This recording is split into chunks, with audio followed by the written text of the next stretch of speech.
Assalamualaikum warahmatullahi wabarakatuh. Perkenalkan, saya Sheni Azahra dengan nomor induk mahasiswa 451 2421015 dari program studi ilmu lingkungan 2021. Kali ini saya akan menjelaskan mengenai keselamatan dan kesehatan kerja atau K3 di laboratorium. Nah, sebelumnya, di dalam kegiatan sehari-hari, dalam kita melakukan suatu aktivitas, kita tuh sering tidak menduga akan mendapatkan risiko kecelakaan yang akan terjadi pada diri kita sendiri. Banyak sekali masyarakat yang belum menyadari akan hal ini, termasuk di Indonesia. Nah, baik di lingkungan kerja, seperti perusahaan, pabrik, atau di kantor, kemudian ada di jalan raya, tempat umum, maupun di lingkungan rumah kita sendiri.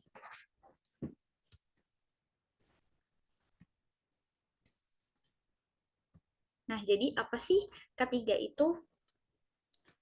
Ketiga, atau keselamatan dan kesehatan kerja, merupakan instrumen yang memproteksi pekerja, perusahaan, dan lingkungan hidup dan masyarakat sekitar dari bahaya akibat kecelakaan kerja. Nah, perlindungan tersebut itu merupakan hak asasi yang wajib dipenuhi oleh suatu perusahaan dan juga suatu instansi pemerintahan. Penerapan ketiga sendiri ini tuh bertujuan untuk mengurangi atau mencegah kecelakaan yang mengakibatkan cedera atau kerugian materi. Karena itu, para ahli ketiga berupaya mempelajari fenomena fenomena kecelakaan, faktor penyebab, serta cara efektif dalam mencegahnya. Nah, dalam penerapan K3 di Indonesia itu masih terdapat hambatan. Hambatan yang pertama itu ada dari sisi pekerja. Yang pertama itu ada tuntutan pekerja yang masih berada pada kebutuhan dasarnya saja. Kemudian yang kedua itu banyak pekerja yang tidak menuntut adanya jaminan K3 karena sumber dayanya yang masih rendah. Mereka tidak mengetahui betapa pentingnya K3 di suatu masyarakat, di suatu perusahaan bagi mereka sendiri, pekerja karyawannya yang berada di bawah instansi perusahaan tersebut. Yang kedua dari hambatan dari sisi perusahaannya.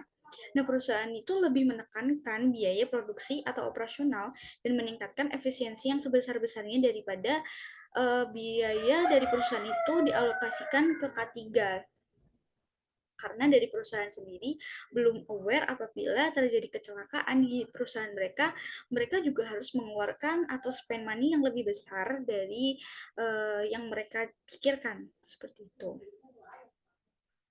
Nah, ketiga di Indonesia berdasar kepada yang pertama ada Undang-Undang Nomor 1 Tahun 1970 tentang Keselamatan Kerja, yang kedua ada Permenaker Nomor 5 Tahun 1996 tentang Sistem Manajemen K3, kemudian yang ketiga ada Peraturan Pemerintah Nomor 50 Tahun 2012 tentang penerapan Sistem Manajemen Keselamatan dan Kesehatan Kerja, kemudian yang keempat ada OHSAS 18.001 standar internasional untuk penerapan sistem manajemen K3. Yang kedua ada peralatan di laboratorium. Peralatan yang bisa kita temukan di dalam laboratorium yaitu yang pertama ada tabung reaksi yang berfungsi sebagai tempat pengenceran dan sebagai tempat untuk menyimpan media. Kemudian ada cawan porselen yang berfungsi untuk mereaksikan zat kimia pada suhu tinggi. Kemudian ada gelas ukur yang berfungsi sebagai alat ukur volume untuk sampel bahan cair dengan ketelitian rendah. Kemudian yang di bawah itu ada gelas beker yang berfungsi sebagai penampung sampel atau bahan sementara atau bisa digunakan sebagai penyimpan zat sementara. Kemudian ada kaki 3 yang berfungsi sebagai penyangga pembakar spiritus. Kemudian ada corong yang berfungsi sebagai alat bantu untuk memindah atau memasukkan larutan ke wadah atau tempat yang mempunyai dimensi pemasukan sampel bahan kecil. Kemudian yang di tengah ini ada buret yang digunakan untuk proses titrasi, dan yang terakhir itu ada bulb yang berfungsi untuk membantu mengambil larutan kimia yang berbahaya dengan cara disambungkan dengan pipet ukur atau pipet volumetrik. Selanjutnya, yang ketiga, ada keselamatan kerja di laboratorium. Di dalam laboratorium, terdapat bahaya dan simbol dari bahan kimia. Yang pertama ada simbol iritasi atau iritan dengan lambang XI. Bahan kimia tersebut itu dapat menyebabkan luka bakar pada kulit, menyebabkan iritasi dan gatal-gatal. Contoh dari bahan kimia tersebut itu ada kloroform, natrium hidroksida, dan uap bromin serta hidrogen. Kemudian yang kedua ada simbol berbahaya atau harmful dengan lambang XN. Sifat dari bahan kimia tersebut adalah dapat merusak kesehatan tubuh jika kontak langsung dengan tubuh atau melalui inhalasi. Contoh dari bahan kimia tersebut ada etilen glikol, etanol, dan diklorometana. Kemudian, yang ketiga ada simbol berbahaya bagi lingkungan atau dangerous for environment dengan lambang T besar. Sifat dari bahan kimia tersebut itu eh, sangat berbahaya bagi satu atau beberapa komponen lingkungan serta dapat menyebabkan kerusakan pada suatu ekosistem. Contohnya yaitu ada tributil timah klorida, tetraklorometan, dan petroleum bensin. Kemudian, simbol yang keempat, ada sangat beracun atau very toxic dengan lambang T+. Sifat bahannya itu sangat beracun dan sangat berbahaya bagi kesehatan serta menyebabkan sakit kronis hingga kematian. Contohnya adalah cancer. Contoh dari bahannya yaitu karbon monoksida, kalium sianida, dan nitrobenzen. Kemudian, untuk simbol yang kelima ada korosif dengan lambang C min atau C negatif. Dengan sifat bahan itu dapat merusak jaringan hidup, menyebabkan iritasi, kulit melepas, dan gatal. Contoh dari bahan kimia tersebut yaitu ada asam mineral seperti HCl dan H2SO4, kemudian ada basa seperti larutan NaOH, HF, dan formic acid.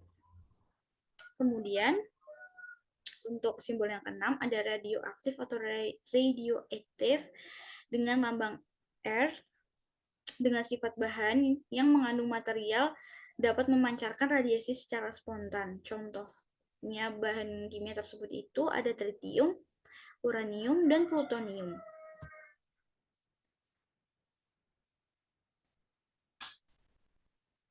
Untuk lambang yang ketujuh ada, untuk simbol yang ketujuh ada mudah meledak atau eksplosif dengan lambang E, dengan sifat bahan itu dapat meledak dengan gesekan, benturan, panas dan api, atau bahkan bereaksi dengan bahan kimia lain. Contohnya adalah logam kalium. Kemudian simbol yang ke-8 ada mudah terbakar atau highly flammable dengan lambang F.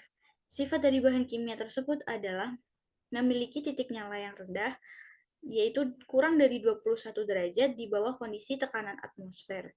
Contohnya adalah heksana dan etanol.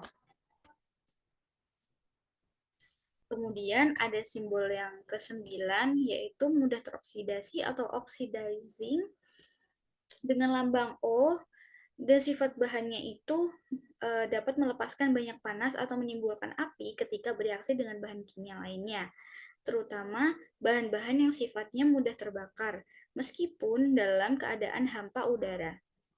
Contoh dari bahan kimia tersebut ada tritium, uranium, dan plutonium.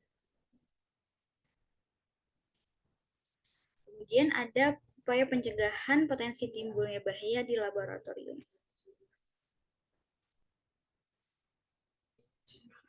Yang pertama, itu kita harus menggunakan bahan kimia sesedikit mungkin. Kemudian, sedapat mungkin menghindari penggunaan bahan-bahan kimia berbahaya atau bersifat toksik.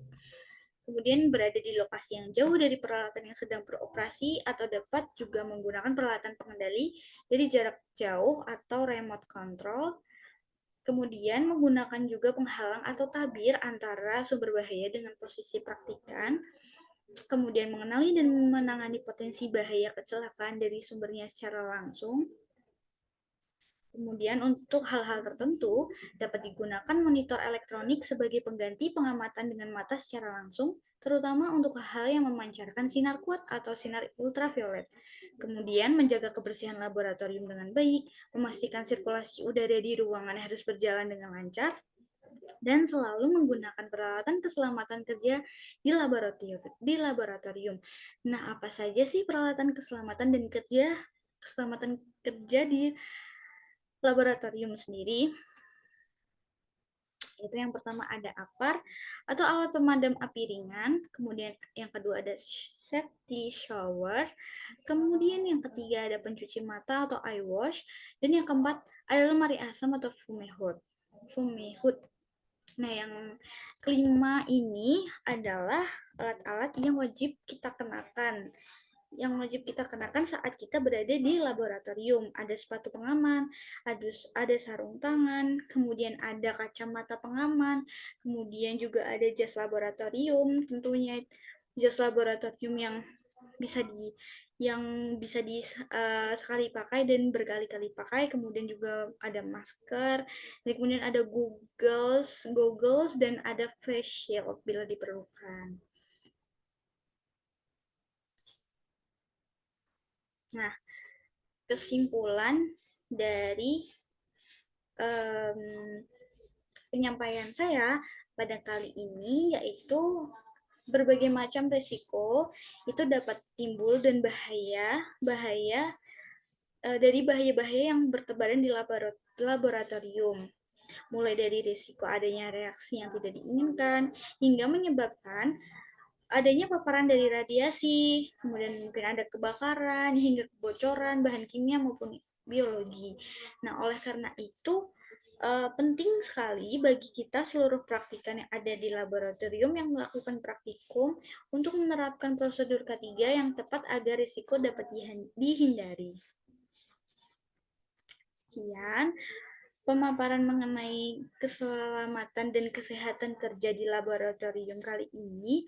Apabila ada kesalahan dan kekurangan, saya mohon maaf. Wassalamualaikum warahmatullahi wabarakatuh.